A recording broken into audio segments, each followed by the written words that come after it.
Hello and welcome to another edition of Virginia Wine and Song. I'm shooting a special edition a little sooner than I normally do. This is mid-June 2025 and I usually only shoot two a month, and I've already shot I think 3 in the last month, including this one.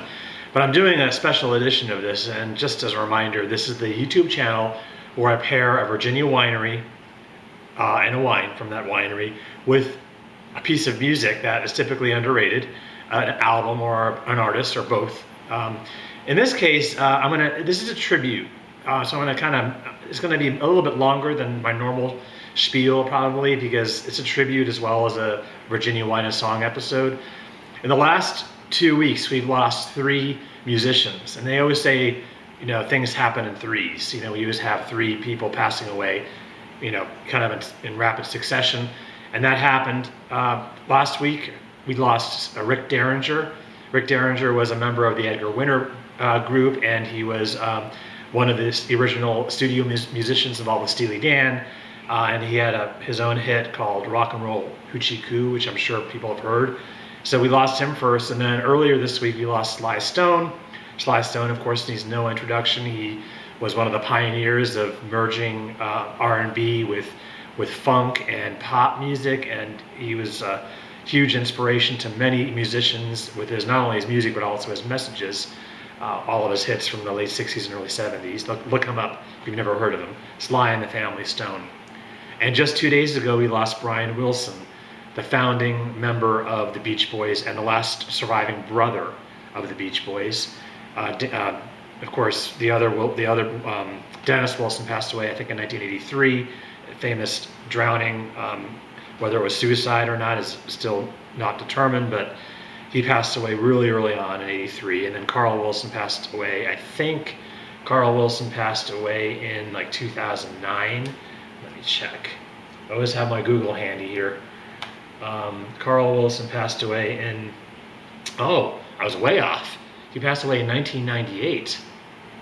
I thought he was around longer than that. So yeah, that's, you know, 83 for Dennis. Carl passed away in 98, and now Brian Wilson passed away in 2025. And it affected a lot of people. It affected me. I went to my favorite music forum to post comments with other people who were just talking about the great music he did. And you can see a lot of different documentaries about him. He was touring. Brian Wilson was actually touring up until about 4 or 5 years ago. So by himself, not with what's left over of the Beach Boys. The Beach Boys, with Mike Love and Al Jardine and Bruce Johnston, they're still touring, you know, as the Beach Boys. But Brian Wilson wasn't part of that ensemble for many, many years, so he was touring on his own. So anyway, it was a big loss, and I have to say it wasn't shocking because Brian Wilson wasn't doing very well. He had been admitted to hospice about 2 months ago. So that's usually not a good sign. So anyway, we're here to celebrate the wine. I first want to talk about the wine. I don't want to get too teary-eyed talking about Brian Wilson here, but he was definitely, there'll never be another person like him. So anyway, let me move over to the wine here for something a little more festive, something that I think he would appreciate. Again, I try to pair a wine with the artist. In this case, the artist is Brian Wilson / the Beach Boys. It was kind of hard to find a connection, you know, so I just picked a wine out of my rack that I think Brian, being a Beach Boy and being a lover of all things, you know, related to kind of warm weather, I think he would appreciate this wine and this winery. The winery is Magnolia Vineyards. Magnolia Vineyards is on Route 211. It's west of Warrenton. It's maybe about 10 miles west of Warrenton. 10 or 12 miles, in a little town called, well, it's really Amosville, but their town is called something else. I can't remember the name. It's not a town, it's like a crossroads.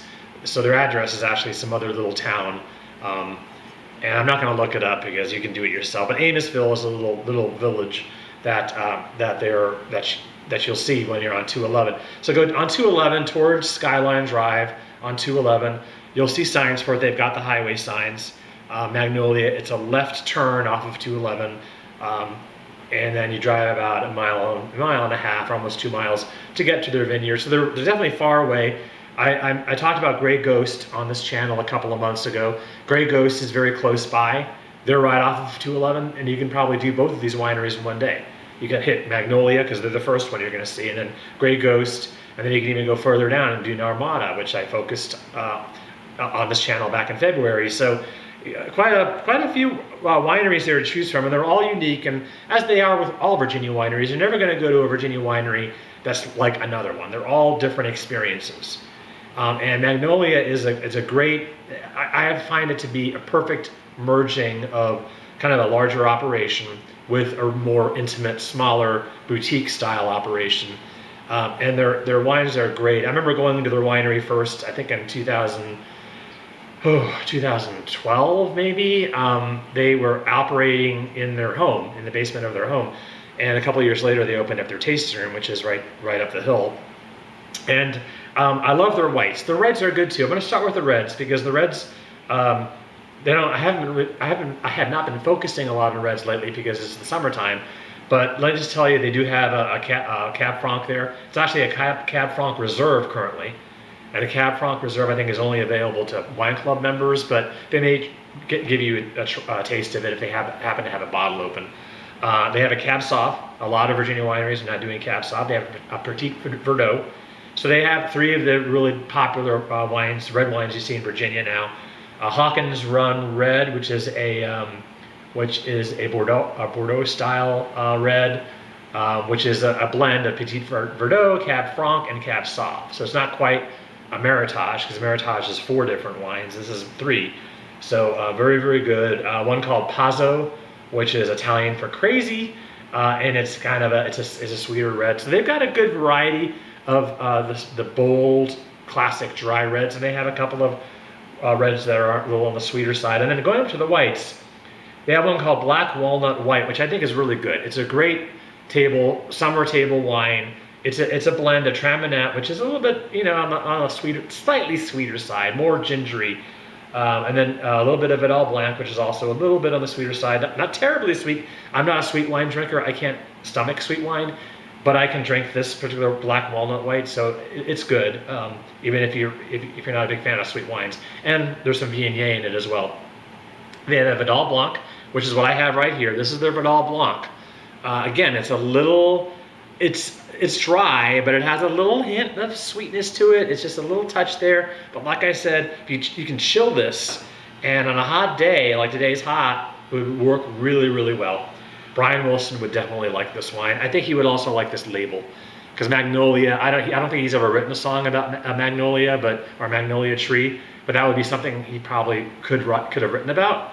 Viognier, of course, they have a Viognier, and they have one called Battle Mountain Blush, which is kind of an off-dry, kind of a rosé style, but it's a little off-dry. They do not have a Chardonnay, so if you're a Chardonnay fan at least as of now, they don't have a Chardonnay. Maybe they do in other years they may. I think I asked them about Chardonnay when I was there. I think they some years they do a Chardonnay, but this year they don't have one apparently. But you'll make do. Even if you're a Chardonnay drinker, you'll probably find something there that you'll like. The Viognier, I think, has got a lot of notes of Chardonnay in it a little bit. So Magnolia, they got a nice indoor area. The owners are usually there behind the tasting bar, either the husband or the wife, and they've got a great staff. They have Wi-Fi, which I mentioned this because a lot of wineries don't have Wi-Fi, which they don't want you to work while you're there, but sometimes you have to. So if you need to work, you've got Wi-Fi. They've got a big outdoor area. They usually have live music there on the weekends. They've got some picnic tables back there. So indoor, outdoor. I was actually there maybe about before the pandemic. I would say 2018, somewhere around there. And it was a rainstorm. A sudden rainstorm came through, and that was interesting. So we got under the porch there, under the overhang, and watched the rain come down. It's rolling hills. They're very scenic. They're in the foothills of the Blue Ridge Mountains. So you see some of the mountains in the background, but they're mainly rolling hills around them. You can get to it in one day. You plan on a drive because you have to go through Warrenton, and going through Warrenton it can be really, really rough, especially now they're doing all this construction on that road that kind of goes around the bypass. It's not really a bypass, it's a main road that connects Route 29 with Route 211. They have to get on that stupid road. They haven't built a beltway yet around Warrenton. They probably won't. But anyway, once you get through that mess, you'll be on 211. And watch your speed, by the way, because I was recently picked up for speeding on 211. Luckily, I had not been going to wineries. I was on my way from Warrenton doing something else, and I was not at a winery, so it's a good thing. I was totally sober, but I was picked up for speeding. So be careful when you're driving on that road. It's tempting to go very fast on 211 because it's a 4-lane highway, and usually it's not very busy. Even on the weekend, it's really not a lot of traffic, so you're tempted to go really fast. Set your cruise control and go 55 to 60, or no more than 65. But it's hard to do that.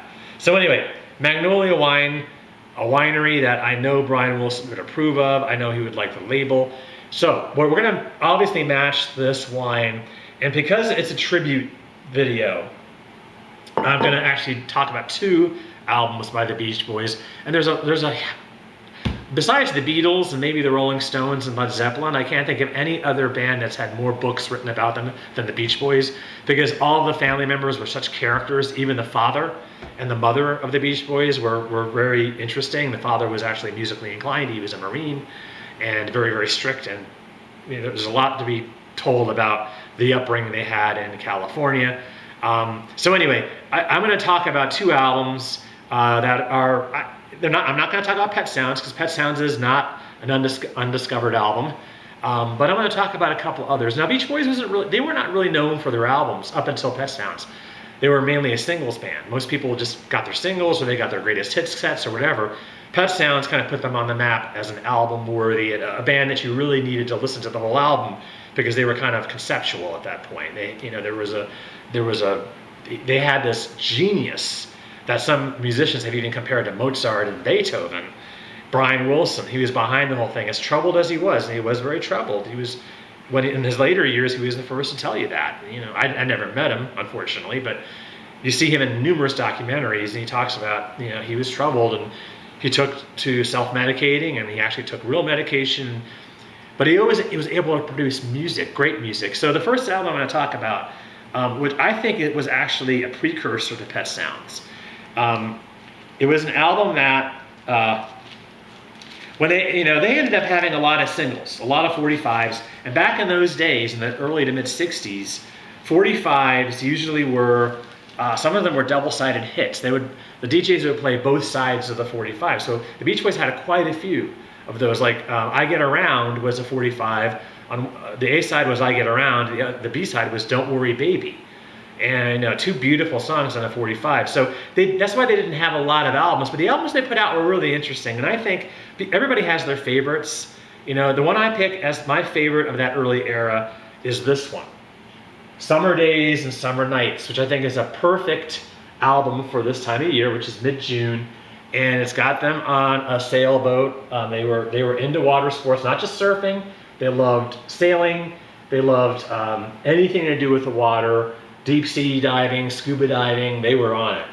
And the cover here has them all on a sailboat. It's missing Al Jardine, because I understand he was sick the day that they took this photo, so he couldn't be in the photo. But he's on the back of the album.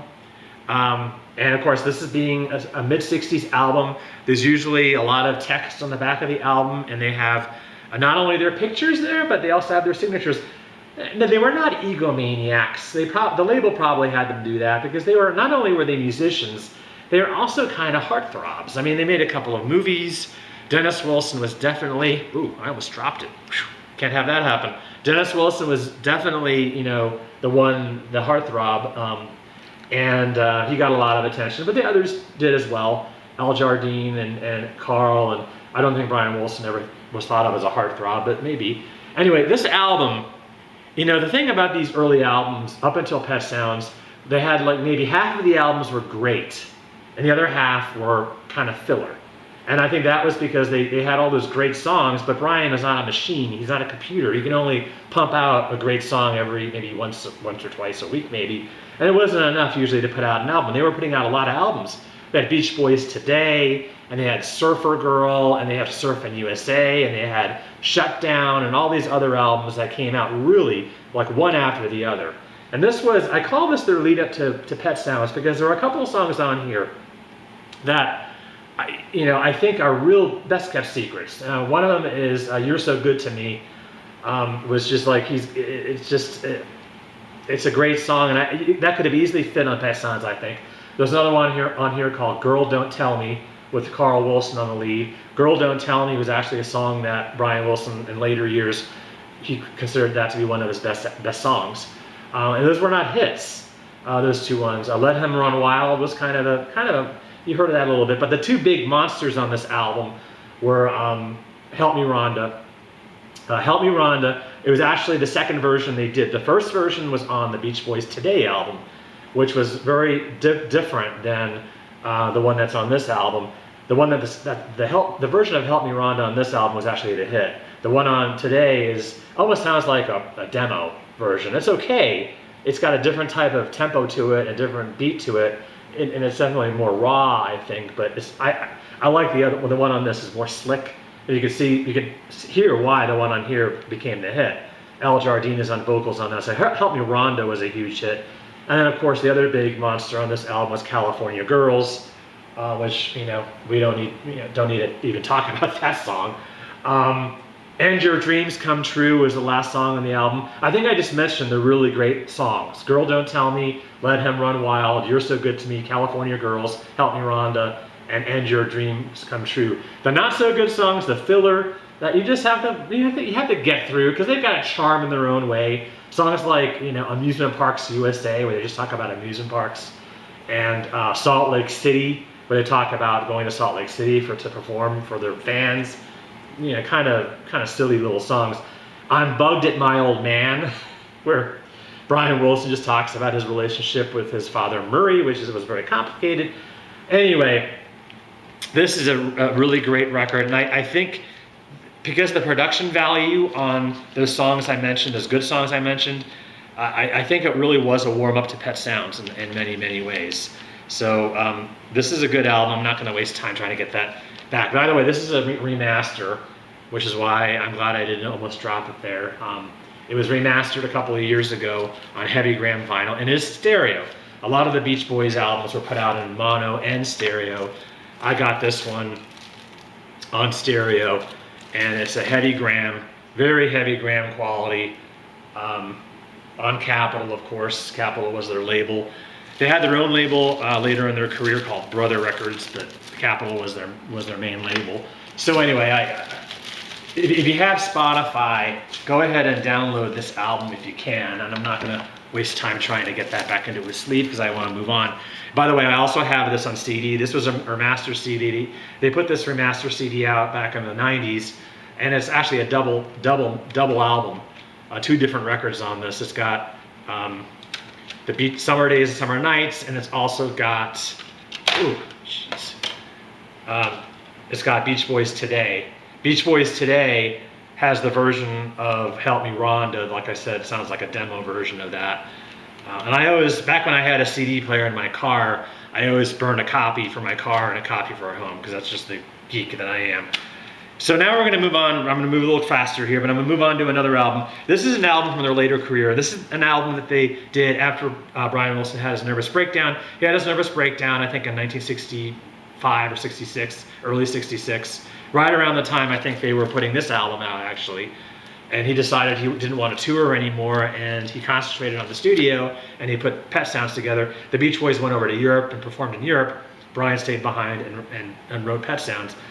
And then after that, and I could talk about this for the next hour. I'm not going to, because like I said, there are numerous documentaries.